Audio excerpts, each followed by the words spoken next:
তো ফাইনালি আমরা তিন বন্ধু কিন্তু বেরিয়ে পড়েছি কিন্তু অযোধ্যা সেই রাম মন্দিরের উদ্দেশ্যে।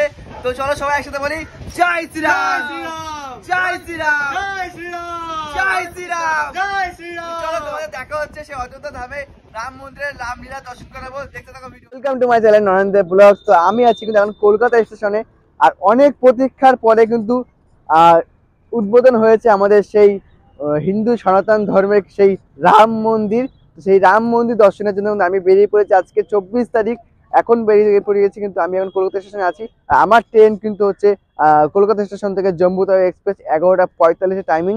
আর দেখতে পাচ্ছি আমি এখন কলকাতা স্টেশনের মেন সামনে দাঁড়িয়ে আছি এখন। আর চলো তো প্রবেশ করবো। যারা এখনো সাবস্ক্রাইব করেনি অবশ্যই চ্যানেলটাকে সাবস্ক্রাইব করে দাও। রামলালার দর্শন করাবো, তোমাদের রাম মন্দির দর্শন করাবো। সবাই একসাথে কমেন্ট বক্সে বলো জয় শ্রীরাম। চলো আর সমস্ত মানুষকে তোমাদের লাইভ দেখাবো, লাইভ ভিডিও আসবে তোমাদের রাম মন্দিরের পর রামলালার দর্শন করাবো।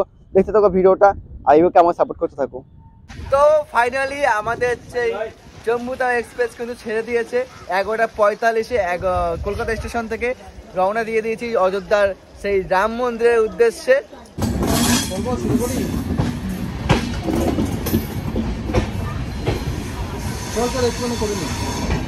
জয় শ্রীরাম।